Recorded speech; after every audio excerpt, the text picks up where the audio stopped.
अस्सलाम वालेकुम। आज हम डिस्कस करेंगे हेल्थ साइकोलॉजी को कि हमारे पास हेल्थ साइकोलॉजी होती क्या है, हेल्थ साइकोलॉजिस्ट बेसिकली काम क्या करते हैं, हमारे पास हेल्थ साइकोलॉजी की एम क्या है, मकसद मिशन क्या होती है। ये सारी चीज़ें हम इस चैप्टर में डिस्कस करेंगे वन बाय वन। तो आप वीडियो को आप आखिर तक देखिए। सबसे पहले हमारे पास दो वर्ड्स है, एक है हेल्थ, दूसरी हमारे पास है साइकोलॉजी। तो हम अगर आप WHO की जो डिफिनीशन है हेल्थ की, अगर आप सबसे पहले उसको देखें तो हेल्थ बेसिकली हमारे पास क्या है, ऑप्टिमम वेल बीइंग है। एक इंसान जो बेसिकली वेल बीइंग हो लेकिन ऑप्टिमम लेवल ऑफ लाइफ जब जिसकी हो, साथ में हमारे पास किस तरह वेल बीइंग होना चाहिए, वो फिज़िकली होना चाहिए, वो मेंटली होना चाहिए, सोशली होना चाहिए और हमारे पास स्पिरिचुअली। ये अगर हमारे पास फिज़िकली बॉडी उसकी माइंड उस सोसाइटी में जिस तरह लोगों के साथ उठता बैठता है, या जो हमारे पास सोशल प्रैक्टिसेस है उसकी, अगर वो वेल बीइंग है, इसे हम कहते हैं कि ये हेल्थ है, किसी भी इंसान की हेल्थ है। अगर इन सारी चीज़ों में हमारे पास डिसऑर्डर एबनॉर्मलिटी आती है, उसे हम कहते हैं इलनेस। अब हमारे पास जो दूसरी मेन टर्म है वो है हेल्थ साइकोलॉजी। साइकोलॉजी बेसिकली हमारे पास क्या है, माइंड थिंकिंग, आप जो भी थिंकिंग करते हो और उसको बिहेव करते हो, उसके एक्शन में दिखाते हो, ये इन दो चीज़ों के बेसिकली हमारे पास थिंकिंग प्रोसेस और फिर जो एक्शंस होते हैं, इन दो को मिलाने से हम साइकोलॉजी बनती है। अब हेल्थ साइकोलॉजी क्या है? हेल्थ साइकोलॉजी का हमारे पास एक प्रॉपर डिफिनीशन है, एक एक चीज़ों को आपने समझना है। बेसिकली हमारे पास क्या है, स्टडी, वो स्टडी है जिसके ऊपर हम फोकस करते हैं किस चीज़ की, कि इंसानों की या हमारे पास जो ह्यूमन बीइंग है उनमें अंडरस्टैंडिंग हो किस चीज़ की,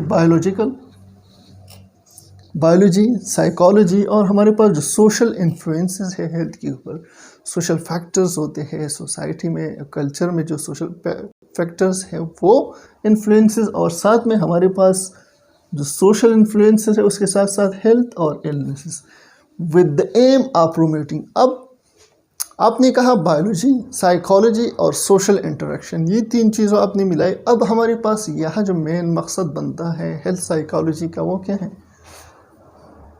promoting up health, preventing up illness and improving up health care system and policies. अब यहाँ पे हमारे पास हेल्थ साइकोलॉजी में क्या होगा, आप एक इंसान ह्यूमन बीइंग है, उसके बायोलॉजी, उसके साइकोलॉजी और सोशल इंटरेक्शन, इसको देखोगे, लेकिन काम किन चीज़ों के ऊपर करोगे? सबसे पहले हमारे पास क्या है, प्रोमोटिंग हेल्थ, आपने हेल्थ को प्रमोट करना है with in society, with in the culture, with in किसी भी एरिया में आपने हेल्थ प्रमोट करना है। जो इलनेसेस होती है, बीमारियां बढ़ती हैं, उसको प्रिवेंट करना है। जिस तरह आप आजकल जो है वो ले सकते हो कि हमारे पास कोविड-19 के प्रिवेंशन के लिए आप क्या करते हो, एजुकेशन देते हो लोगों को प्रिवेंटिंग मेजर्स लेने के लिए, ताकि वो उसकी जो इलनेस है वो प्रिवेंट हो जाए। और साथ में हमारे पास हेल्थ साइकोलॉजी जो मेन चीज़ है यहाँ पे, वो है हमारे पास हेल्थ केयर सिस्टम्स की सिस्टम और पॉलिसी, इन दोनों को इम्प्रूव करना, ये बेसिकली हमारे पास क्या है, ये है हेल्थ साइकोलॉजी। अब यहाँ पे हमारे पास जब तक आप क्वांटम को समझोगे नहीं कि हमारे पास हेल्थ साइकोलॉजी, अब हेल्थ साइकोलॉजी की जो कंसेप्ट है उसमें दो फैक्टर्स बहुत ज़्यादा इंपॉर्टेंट हैं, एक हेल्थ, दूसरा है हमारे पास इलनेस। वेल बीइंग आप किसी कहेंगे, आप जो है इलनेस का आप कहेंगे। तो इसके लिए हमारे पास एक डायग्राम है जिसके बेस पे आप आसानी से क्वांटम को समझ सकते हैं। मतलब यह है कि हमारे पास एक ऐसे फैक्टर्स हैं जिसमें एक न्यूट्रल पॉइंट है। मतलब यह है कि आप मिंगोरा से पेशावर जाते हो, दरमियान में जो एक पॉइंट आता है मलाकान दरगाह, वो क्या है, वो एक सेंट्रल पॉइंट है जिससे पेशावर की तरफ और मिंगोरा की तरफ जो डिस्टेंस है वो इक्वल पड़ता है। वो हमारे पास क्या है, न्यूट्रल पॉइंट। न्यूट्रल पॉइंट है हमारे पास, जिससे अगर एक तरफ इंसान कोशिश करेगा, या हेल्थ साइकोलॉजी में जो हमारे पास पेशेंट के लिए करेंगे, वो इम्प्रूव हो सकता है।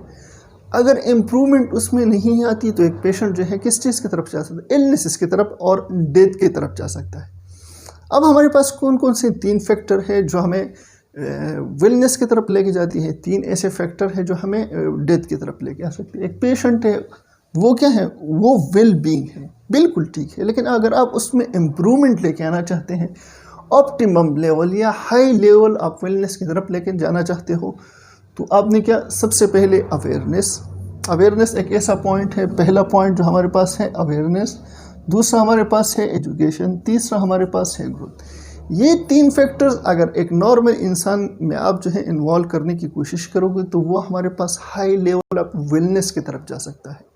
लेकिन 3 हमारे पास ऐसे फैक्टर्स हैं जो एक हेल्थ बीइंग आप एक साइकोलॉजिस्ट, आप किसी भी इंसान की हेल्थ में आपने ये चीज़ें देखना बहुत इम्पोर्टेंट है। जिसमें हमारे पास एक पेशेंट है, नॉर्मल पेशेंट, उसमें साइंस आना शुरू हुई, फिर उसमें हमारे पास सिम्टम्स आना शुरू हुई, और तीसरा हमारे पास है क्या, डिसेबिलिटीज़ शुरू हो गई। मतलब ये है इस पेशेंट को क्या ट्रीटमेंट की ज़रूरत है, वो किस तरफ जा रहा है, वो डेथ की तरफ जा रहा है। तो हमारे पास क्वांटम ऑफ हेल्थ क्या है, एक ह्यूमन बीइंग है, आप उसको हाई वेलनेस की तरफ कैसे लेके जा सकते हो, और आप उसको जो है डेथ की तरफ कैसे जा सकता है जिसके लिए ट्रीटमेंट की ज़रूरत होती है। तो ये हमारे पास क्या है, एक ऐसा पॉइंट है, न्यूट्रल पॉइंट, जो हमें बताते हैं कि एक ह्यूमन बीइंग जो है वो यहाँ से जो है अच्छाई की तरफ भी जा सकता है, उसकी जो डिसेबिलिटी है डेथ की तरफ भी जा सकता है। अब जो नेक्स्ट पॉइंट है हमारे पास वो है AIIMS of health psychology. Health psychology को क्यों जो है पढ़ा जाता है, उसका मकसद क्या होता है। जिस तरह हमारे पास एक हेल्थ पॉलिसी की हमारे पास जो एम्स है होती है बिल्कुल हेल्थ साइकोलॉजी की, लेकिन इसमें कुछ ऐसे एडिंग पॉइंट्स हैं जो हमारे पास जिस तरह हेल्थ प्रमोशन होती है या हेल्थ एजुकेशन देते हैं। हेल्थ एजुकेशन की अगर आप देखो हमारे पास वही कि आप प्रिवेंटिंग जो है इलनेसेस से कर रहे हो, आप हेल्थ प्रमोट कर रहे हो, ठीक है, आप सोशल या हेल्थ केयर सेटअप को जो है बेहतर बनाने की कोशिश, सोशल सिस्टम को बेहतर बनाने की कोशिश करते हो। लेकिन यहाँ पे हेल्थ साइकोलॉजी के जो पॉइंट्स हैं वो कुछ हमारे पास क्या है, कुछ डिफरेंट है। पहला हमारे पास क्या है, हेल्थ को प्रमोट करना। हेल्थ साइकोलॉजी की बेसिकली पहला जो हमारे पास एम है, मकसद है, वो क्या है, हेल्थ को प्रमोट करना।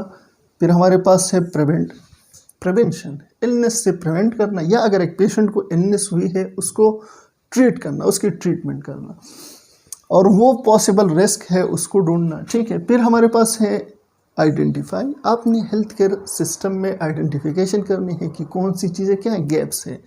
मतलब ये एक एग्जांपल लेते हैं, आप हॉस्पिटल में काम करते हो, आप अभी स्टडी करके जा चुके हो, अब आपने देखा कि उसका जो डिस्पोजेबल सिस्टम है वो क्या है, वो इनएक्यूरेट। मतलब यह है कि आप हमारे पास जो फ्लूइड्स हैं, हमारे पास जो शार्प्स हैं, वो एक ही जगह पे क्या डिस्पोज होते हैं। आपने यहाँ पे क्या की, एक पॉइंट नोट की जिसको इम्प्रूवमेंट की ज़रूरत है, तो यहाँ पे आपने आइडेंटिफिकेशन की। फिर आप क्या, हेल्थ साइकोलॉजी क्या करेगा, वो इम्प्रूवमेंट करने की कोशिश करेगा कि इन चीज़ों को बेहतर कैसे बनाया जा सकता है। फिर हमारे पास क्या है, analyse and improve health care system. फिर हमारे पास क्या है, जो पॉइंट्स आपने देखे कि यहाँ पे हेल्थ केयर सिस्टम को बेहतर बनाने की ज़रूरत है, बेहतर बनाते हो। फिर हमारे पास वो फैक्टर्स जो क्या है, आपने आइडेंटिफाई करना है, बायोलॉजिकल फैक्टर, वो फैक्टर जो लाइफ के साथ रिलेटेड हो, वो फैक्टर जो थिंकिंग प्रोसेस के साथ हो, वो फैक्टर जो हमारे पास बिहेवियर से रिलेटेड हो। बिहेवियर से रिलेटेड क्या हो सकता है, क्या आप जो है वो वीकनेसेस और जो हमारे पास स्ट्रॉन्ग पॉइंट है किसी की, या वो फैक्टर जो उसको यानी एंगर की तरफ जो है लेके जा सकता है, वो पॉइंट हो सकती है। Social factors that put people at risk, आपने वो पॉइंट्स जो हैं वो क्या करने हैं, वो नोट करने हैं जो पेशेंट को रिस्क की तरफ लेके सर। अब बायोलॉजिकल फैक्टर क्या है, नीडल जो है वो हर जगह पड़ी हुई है, अब नीडल स्टिक इंजरी लोगों को हो सकती है, बायोलॉजिकल फैक्टर है। कॉग्निटिव फैक्टर क्या है, ऐसी चीज़ें हैं, ऐसा एनवायरनमेंट है, या हमारे पास जो आपको क्या, वो आपको जो है लोग जिस तरह कहते हैं कि भाई जो ख़ासकर हमारे पास कुछ लोगों के साथ सेंसिटिव जिनकी होती है, जैसे हमारे पास जो ICU CCU इमरजेंसी में काम करते हैं, उनकी जो ख़ासकर हमारे पास जो कार्डिक मॉनिटर्स होते हैं, उनकी आवाज़ से उनको क्या, वो डरते हैं। अब यहाँ पे हमारे पास क्या, यह कॉग्निटिव फैक्टर है। मतलब यह है कि वो यहाँ पे जो कार्डिक मॉनिटर है वो किसी को नुकसान तो नहीं देता, डायरेक्ट किसी के ऊपर गिरता तो नहीं, या चलता फिरता तो नहीं है किसी को पंच मारे। ये एक ऐसा फैक्टर है जो कॉग्निशन के ऊपर क्या करता है, थिंकिंग प्रोसेस, मतलब या स्ट्रेस एनवायरनमेंट है, या वर्क बर्डन है, क्या आपको थिंकिंग प्रोसेस या जो एग्जीक्यूशन है उसकी तरफ आप नहीं जा सकते आसानी से। बिहेवियरल है, हमारे पास लोग हैं ऐसे जिनकी जो जॉब डिस्क्रिप्शन है, आप उनसे जो है क्या, आप उनसे जो है ज़्यादा काम लेते हो, उनसे कम लेते हो, या उनकी जो जॉब डिस्क्रिप्शन है प्रॉपर उसको इम्प्लीमेंट नहीं करते। जो उसके बिहेवियर का एक, उसके लिए एक रिस्पेक्टर, गुस्से के लिए एक रिस्पेक्टर हो सकती है। सोशल फैक्टर्स हैं हमारे, वो फैक्टर हमने आइडेंटिफाई करनी है हेल्थ साइकोलॉजी में, जो लोगों के लिए क्या हो, रिस्क की तरफ लेके जा सकते हैं। अब नेक्स्ट हमारे पास है health psychologist. Health psychologist basically काम क्या करते हैं, तो आपने सबसे पहले है हमारे पास analyse health care system. Health care system जो हमारे पास चलती हैं, हॉस्पिटल सिस्टम चलते हैं, उनको एनालाइज करना, मतलब यह है उसमें चीज़ों को आइडेंटिफाई करना। फिर हमारे पास वो क्या हो सकती है, वो लोकल, मतलब यह है डिस्ट्रिक्ट लेवल पे हो सकती है, तहसील की लेवल पे हो सकती है, वो स्टेट लेवल पे हो सकती है, नेशनल लेवल पे या ग्लोबल लेवल, इंटरनेशनल लेवल पे हो सकती है, कि क्या हेल्थ केयर सिस्टम को आइडेंटिफाई करना। फिर हमारे पास क्या है, दे आस्क चेंजेस। अब इन्होंने क्या करना है, उन्होंने जब पॉइंट्स को एनालाइज किया तो मेन यहाँ पे क्या है, उनको मतलब यह है जो हेल्थ केयर सिस्टम को इम्प्रूव कर सकते हैं, उन चीज़ों को इम्प्लीमेंट करना, ये हमारे पास हेल्थ साइकोलॉजिस्ट का काम है, ताकि पेशेंट की हमारे पास जो मॉर्टेलिटी और मॉर्बिडिटी रेट है उसको कम किया जाए। ये हमारे पास हेल्थ साइकोलॉजिस्ट का फंक्शन होता है। जिस तरह हमने पहले हेल्थ, फिर जो हमारे पास हेल्थ साइकोलॉजी है, साइकोलॉजिस्ट है, हमने ये भी डिस्कस की कि हमारे पास हेल्थ साइकोलॉजी के बेसिकल मिशन, एम्स, गोल्स क्या होते हैं। अब हम थोड़ा सा डिफ़ाइन करते हैं कि हेल्थ साइकोलॉजी में बेसिकली इसमें कुछ मॉडल्स है जिसको डिफ़ाइन करना बहुत ही इम्पॉर्टेंट है। जिसमें हमारे पास पहला मॉडल हमारे पास है, वो आप लोग ये देख रहे हैं, हमारे पास बायो साइको सोशल मॉडल। जिस तरह इनमें 3 नाम जो है वो शामिल है, बायो, फिर हमारे पास साइको और तीसरा हमारे पास है सोशल। इन तीनों की जो कम्बिनेशन है उससे एक मॉडल बना हुआ है। सबसे पहले हमारे पास ये है कि ये बेसिकली हमारे पास क्या है, बायोलॉजिकल, साइकोलॉजिकल और सोशल प्रोसेस है हेल्थ में। इन तीनों के कम्बिनेशन से जो मॉडल है इसे हम बायो साइको सोशल मॉडल जो है कहते हैं। बेसिकली कम्बिनेशन क्या है, बायोलॉजिकल में हमारे पास क्या हो सकते हैं, जेनेटिक्स, मतलब यह है कि एक इंसान है, वो जिस तरह ऊंचाई के ऊपर जाएगा, ये एक आदत है क्या कि वो डरेगा, ठीक है, जिस तरह नीचे देखेगा उसको डर लगेगी, या वो तेज़ गाड़ी चला रहा है, सही है, आप उसको छत के ऊपर आपने बिठाया है, वो डरेगा। ये बिल्कुल हमारे पास नर्वसनेस क्या है, ये बेसिकली हमारे पास जेनेटिक्स में होती है। या रिस्क फैक्टर हमारे पास ये है कि आप एक कांटेक्ट में जो है, एक पेशेंट इन्फेक्टेड है कोविड-19 का, उसके कांटेक्ट में आएंगे, आपको लगेगा, तो यह क्या है, एक रिस्क फैक्टर है जिसकी रियलिटी है, मौजूद है। फिर हमारे पास साइकोलॉजिकल फैक्टर्स है, जिसमें हमारे पास बेसिक क्या है, एजुकेशन से। साइकोलॉजिकल फैक्टर क्या है, हमारे पास एजुकेशन है, एजुकेशन स्ट्रेंथन देती है। इसके साथ साथ हमारे पास कॉपिंग स्किल्स होते हैं। किसी भी आप कंडीशन में जाते हो, उसको कॉप करना, उस कल्चर को, उस सोसाइटी को, उस बिहेवियर को कॉप करने, ये स्किल्स हमारे पास क्या है, ये साइकोलॉजिकल स्किल्स हैं हमारे। इसके बाद हमारे पास क्या है, सोशल स्किल्स, सोशियोलॉजी है। सोशियोलॉजी में बेसिकली हम ट्रीटमेंट और केयर, इसकी इंफॉर्मेशन लेना क्या है सोसाइटी, ये या सोसाइटी में एक फैक्टर क्या हो सकता है कि आपके इंडिविजुअल है या आपकी जॉब है, आप कम्युनिटी में लोगों के साथ हेल्प करते हैं, लोग आपकी हेल्प करते हैं, ये एक वो फैक्टर है जो सोसाइटी के साथ जुड़ा हुआ है। अब हमारे पास बायो साइको सोशल मॉडल को समझने के लिए हम एग्जाम्पल लेते हैं, एंजाइटी लेते हैं कि हमारे पास किस तरह ये तीनों फैक्टर्स मिलके एक बिहेवियर बनाते हैं। सबसे पहले हमारे पास एंजाइटी में अगर हम बायोलॉजिकल फैक्टर्स को देखें तो हमारे पास क्या है, नर्वसनेस या नर्वस सिस्टम का रिएक्शन देना क्या है, ये एक कॉमन चीज़ है। जब भी कोई आपको जो है वो क्या सुनाएगा कि एक बंदा जो है वो मौत हो गई, या एक बंदे का एक्सीडेंट हो गया, एक बंदा एकदम नर्वस हो जाता है, ये क्या है, नर्वस रिएक्शन क्या है, ये हमारे पास बायोलॉजिकल रिस्पॉन्स है, माइंड बनी हुई इस तरह है। दूसरा हमारे पास जो फैक्टर शामिल होता है वो हमारे पास है साइकोलॉजिकल फैक्टर। मतलब यह है कि आप, कुछ लोग स्ट्रांग होते हैं, मतलब यह है कि उन्होंने बहुत सारे ऐसे सिचुएशन देखी होती हैं जिनमें कॉपिंग स्किल बेहतर होते हैं, लेकिन कुछ लोगों के जो स्किल्स हैं वो क्या होते हैं, वो कंडीशन के लिहाज से कम होते हैं। मतलब यह है कि वो उसके ऊपर ज़्यादा इफ़ेक्ट कर देता है, जिसमें हमारे पास क्या, या आप पर्सनल, आपको ये महसूस होता है कि मेरी क्या है, एक पर्सनल रिस्पॉन्सिबिलिटी है।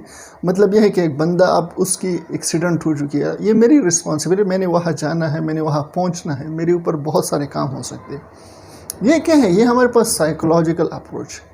तीसरा हमारे पास सोशल अप्रोच क्या हो सकता है, वो क्या है कि आपको पता है कि भाई अगर इस गांव में जो है एक बंदे की मौत हो गई है, एक्सीडेंट हो गया, ये मेरी क्या है, एक रिस्पॉन्सिबिलिटी, पर्सनल रिस्पॉन्सिबिलिटी है कि मैं being individual, being a family member, being a community member, मैं उसमें कंट्रीब्यूशन करूँ, जिसमें हमारे पास आपको कभी कभार लगता ये है कि ऐसे सिचुएशन आया, एक्सीडेंट हुआ, लेकिन आपको ये लगा कि सोशल जो सपोर्ट आपको मिलती है वो क्या है, वो नहीं है। तो ये तीनों फैक्टर मिलके इंसान को क्या बने, बंदा एकदम जो है वो घबराना शुरू करेगा, जिसमें हमारे पास जो रिजल्ट बिहेवियर है क्या है, वो एंजाइटी है, जिसमें इंसान को बहुत ज़्यादा सर दर्द शुरू हो जाती है। लोग कहते हैं मुझे चक्कर आते हैं, या उसकी जो सांस है वो ज़्यादा लंबी लंबी लेना शुरू कर देती है। ये हमारे पास सारे सिम्टम्स है एंजाइटी को डिस्क्राइब करती है। इससे हमें ये पता चलता है कि हमारे पास बायोलॉजिकल, साइकोलॉजिकल और सोशल तीनों फैक्टर्स मिलके हमें क्या देते हैं, एक बिहेवियर देता है। अब यहाँ पे हमारे पास कुछ इंपॉर्टेंट चीज़ें हैं जिसको आपने समझना बहुत ज़्यादा ज़रूरी है, क्योंकि हमारे पास हेल्थ साइकोलॉजी में फैक्टर यही है, हेल्थ और हेल्थ बिहेवियर।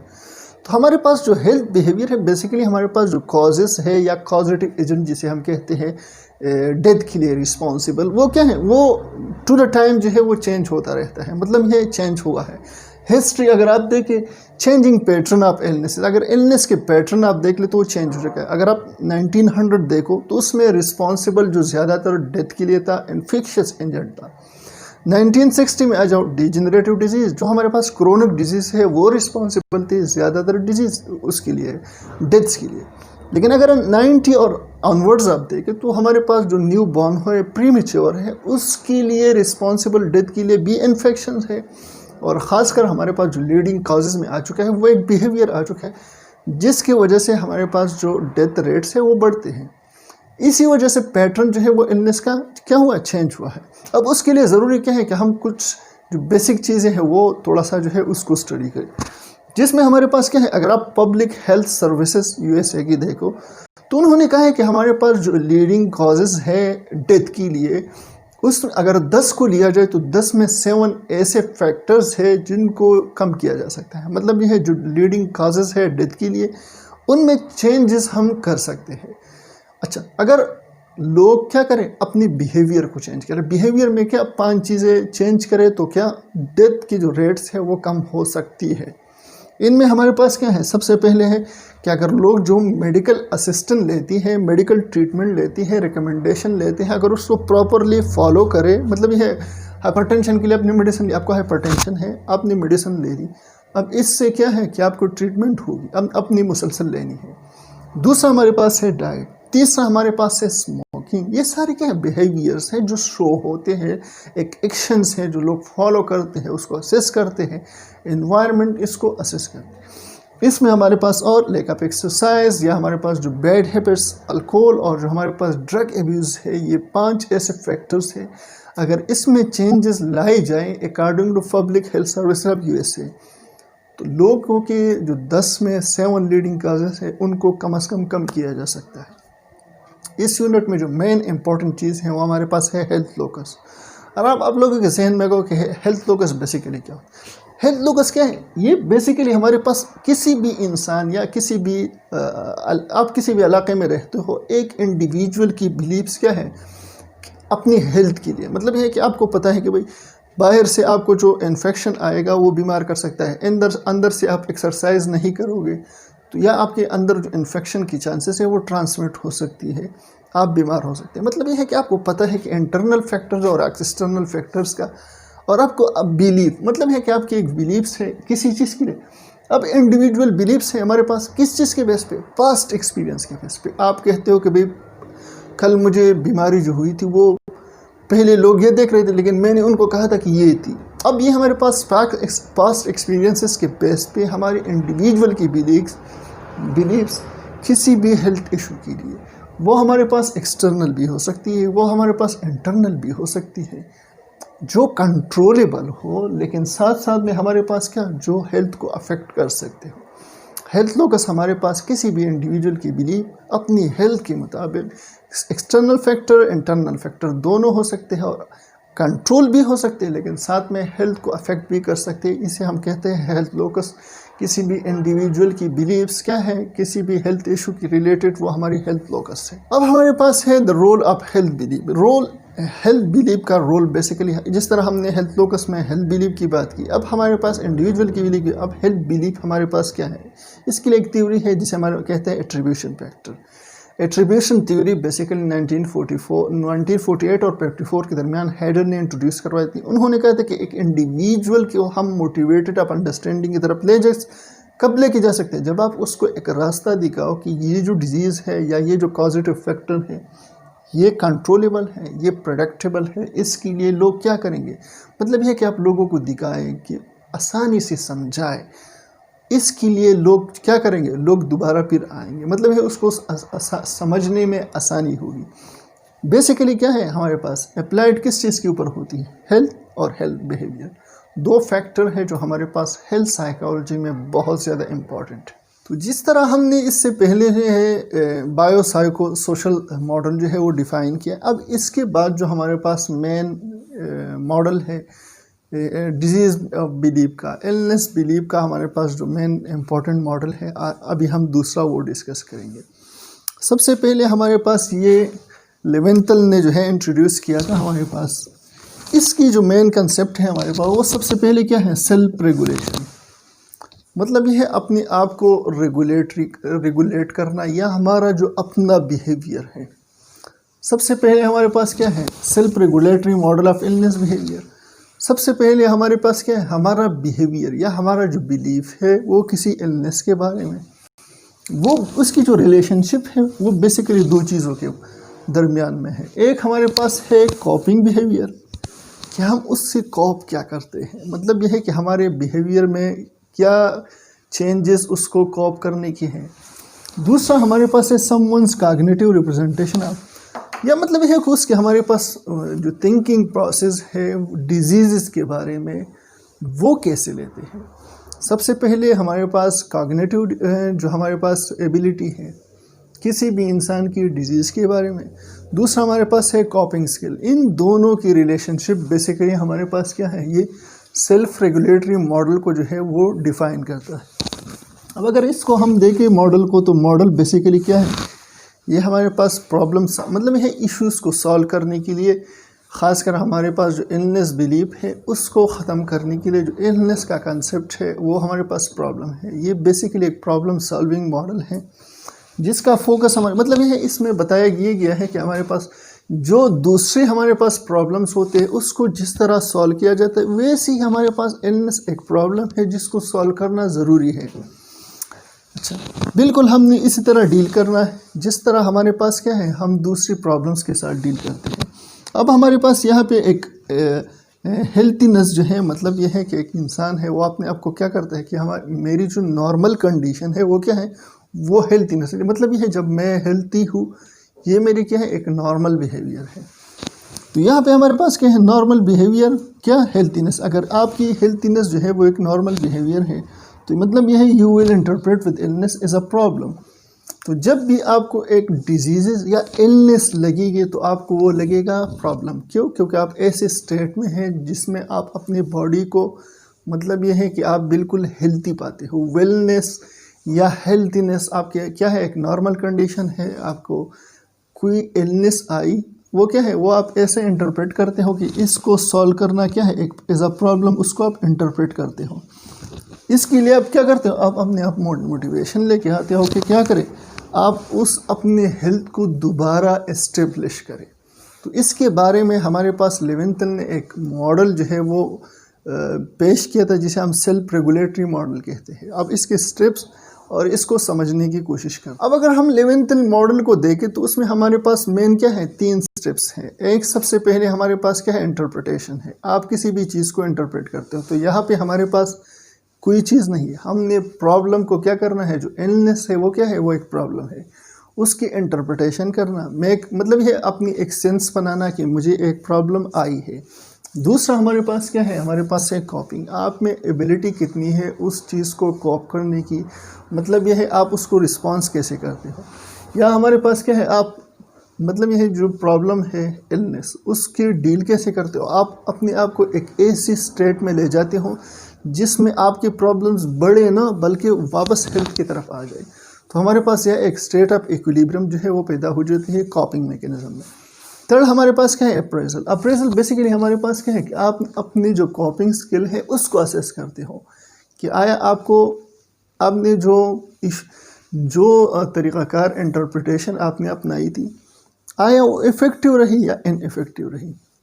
अब एक एक स्टेप को देखते हैं। सबसे पहले हमारे पास क्या है, इंटरप्रिटेशन। मतलब ये है कि कोई भी इंडिविजुअल को हमारे पास डिजीज़ जब आती है, इलनेस आती है, तो वो सबसे पहले क्या करता है, उसको दो चैनल के ज़रिए क्या करता है, इंटरप्रेट करता है। हमारे पास यहाँ क्या दो चैनल, एक हमारे पास है सिम्पटम परसेप्शन। अब इंटरप्रिटेशन हर इंसान इंडिविजुअल कैसे करता है, या सबसे पहले उसको सिम्पटम्स परसेप्शन होती है, या दूसरा हमारे पास है सोशल मैसेज। अब हमारे पास जो सिम्पटम परसेप्शन क्या है, मतलब यह है कि आपको सिम्पटम्स आना शुरू हो गई, आप इंटरप्रेट कर रहे हो अपने आप को कि आप में ऐसे, मतलब यह फ्लू आई, टेम्परेचर आया, बॉडी एक आई, एक सिम्पटम्स है जिसको आप इंटरप्रेट कर रहे हो। इसके ज़रिए आप क्या करते हो, मतलब यह आप अपनी जो सिम्पटम्स परसेप्शन में आपकी जो प्रॉब्लम है, प्रॉब्लम में सबसे पहले आप जो सिम्पटम्स है उसकी मतलब ये है आप उसको सेंस करते हो कि यार मेरी बॉडी के अंदर क्या कोई इश्यूज़ आई है। सोशल मैसेज सबसे पहले, या तो आपको पता चला कि भाई आपको बुखार है, फ्लू है, खांसी है, या आपके दोस्तों ने आपको बताया कि भाई आपको जो है वो या आपके फैमिली में किसी ने, यार आपकी तो नाक बड़ी बह रही है, यार आपके चेहरा बिल्कुल पसीना पसीना हो चुका है। दो चीज़ें हैं इंटरप्रिटेशन, या सबसे पहले आप खुद इंटरप्रिटेशन करते हो जिसे हम कहते हैं ये हमारे पास क्या है, सिम्पटम परसेप्शन, सिम्पटम के बेस पे। दूसरा हमारे पास है कम्युनिटी मैसेज, या हमारे पास सोशल मैसेज, जो आपको दूसरे लोग, आपके फ्रेंड्स, कम्युनिटी में दोस्त, कॉलेज या जो स्टूडेंट्स होते हैं वो बताते हैं आपको। दूसरा हमारे पास क्या है, कॉपिंग। अब यहाँ पे कॉपिंग हमारे पास क्या है, इलनेस आई है, उसको हमने इंटरप्रेट किया कि या सिम्टम्स थे या लोगों ने हमें बताया। दूसरा हमारे पास है कोपिंग। अब कोपिंग, इलनेस को हम कोप किस तरह करते हैं, सबसे पहले हमारे पास है अप्रोच्ड कोपिंग। दूसरा हमारे पास है अवॉइडेंस कोपिंग, जिस तरह हमारे पास लफ्ज़ों से ज़ाहिर है अप्रोच। दूसरा हमारे पास क्या है, अवॉइडेंस। अप्रोच का मतलब है आपने टेबलेट्स लेना शुरू कर दी कि यार जो डिजीज़ बढ़ रही थी आप उसको इक्विलिब्रियम के तौर पर, मतलब है कि आप उस टेम्परेचर को, उस फ्लू को रोकना चाहते हो। उसके लिए आप क्या करते हो, आप अप्रोच कर रहे हो, मेडिसिन ले रहे हो, डॉक्टर के पास जा रहे हो, अपने दोस्तों के इश्यूज़ के बारे में बता रहे हो कि यार मुझे टेम्परेचर बहुत ज़्यादा है, या जो दाना निकला है उससे दर्द होती है, बुखार ज़्यादा होता है। दूसरा हमारे पास है अवॉइडेंस। बिल्कुल आप क्या करते हो, अवॉइड करते हो किस चीज़ को, क्या आप डिनाइल फेज में हो कि यार मुझे तो जो लोग बताते हैं कि टेम्परेचर है, फ्लू है, गला ख़राब है आपका बहुत ज़्यादा, ये तो है ही नहीं, डिनाइल कर देते हो। या आप क्या करते हो, विशफुल थिंकिंग कि भाई यार अगर इशू आई भी है तो खुद ब खुद जो है वो क्या हो जाएगी, खुद ब खुद ठीक हो जाएगी या बेहतर हो जाएगी। तीसरा हमारे पास यहाँ क्या है, अप्रेजल। अब सबसे पहले आपने इंटरप्रेट किया, आपने सिम्टम्स के ज़रिए किया या आपने सोशल मैसेज के ज़रिए किया। दूसरा था कॉपिंग, या तो आप मेडिसिन लेना शुरू कर दिए, डॉक्टर के पास, हॉस्पिटल की तरफ जाना शुरू, या तो बिल्कुल आपने डिनाई किया भाई आपको डिजीज़ है ही नहीं। अब तीसरा हमारे पास है अप्रेजल। अप्रेजल में हमारे पास क्या है, पीपल, जो लोग होते हैं वो जो कॉपिंग की है, कॉपिंग मैकेनिज़्म में हमने क्या की, सबसे पहले किया तो हमने जो है उसको अप्रोच किया या हमने अवॉइड किया। अब देखते हो कि यार ये आपने जो चीज़ों को डिनाई किया कि भाई मुझे नहीं है, या आपने मेडिसिन लेना शुरू कर दी कि है, इसको क्या करते हो आप, ये स्ट्रेटजी कॉपिंग मैकेनिज़्म के देखते हो कि यार ये इफ़ेक्टिव रही, मैं मेडिसिन ली, बेहतर हुआ, यार मैंने डिनाई कर दिया कि यार मुझे डिजीज़ है ही नहीं, तो सच में है ही नहीं। इसमें आप क्या करते हो, इंटरप्रिटेशन जो आपकी होती है उस स्ट्रेटजी को आप इफ़ेक्टिवनेस या इनइफेक्टिव दो चीज़ें देखते हो। इसमें हमारे पास क्या है कि आप, इफ कोपिंग वाज इफ़ेक्टिव, अब अगर आपकी कॉपिंग मैकेनिज़्म क्या थी, आपने जो मेडिसिन ली, आपने डॉक्टर को दिखाया, दोस्तों के साथ शेयर किया, अगर वो कॉपिंग मैकेनिज़्म आपकी इफ़ेक्टिव थी तो आप पूरी ज़िंदगी, मतलब ये है इसी चीज़ को क्या करते हो आप जो है फॉलो करते हो, जिससे हम क्या कहते हैं, इससे पहले हमने जिस तरह इसको डिफ़ाइन कर दिया कि हमारे पास जो हेल्थ है वो क्या है, हेल्थ, इससे पहले जो हमने डिफ़ाइन कर दिया कि हेल्थ लोकस, आप फिर पास्ट एक्सपीरियंस के बेस पे क्या करते हो, आप प्रैक्टिस करते हो। इसमें हमारे पास अप्रेजल में पहले क्या कि कॉपिंग मैकेनिज़्म इफ़ेक्टिव थी, आप उसको फॉलो करते हो। तीसरा आपके पास इनइफेक्टिव थी, तो आप फिर देखते हो एट्रीब्यूशन, मतलब ये जो अल्टरनेटिव्स होते हैं कि यार मैंने यह अवॉइड, अगर मैं इसको ना मतलब ये उसको मान लेता, उसके बाद अगर मैं डिनाई ना करता और मान लेता तो आज मैं ठीक हो जाता। तो आप जो इनइफेक्टिवनेस है उसके लिए क्या करते हो, आप जो है अल्टरनेटिव देखते हो। ये हमारे पास पूरा मॉडल है जिसे हम सेल्फ रेगुलेटरी मॉडल कहते हैं। अब अगर आप स्टेप्स देखो, स्टेप्स में हमारे पास सबसे पहले क्या इंटरप्रिटेशन है। इंटरप्रिटेशन में अपने सिम्टम्स थे या सोशल लोगों ने बताया।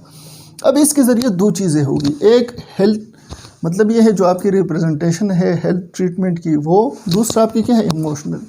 अच्छा, हेल्थ जो ट्रीटमेंट है उसके बेस पे हमारे पास पहले क्या ये आइडेंटिफिकेशन करते हैं, मतलब यह आप कॉज देखते हैं कि टाइम कितना लेगा या क्योर होगा या नहीं होगा। इमोशनल में क्या डर जाते हैं, परेशान हो जाते हैं, डिप्रेशन एंजाइटी का शिकार हो जाते हैं।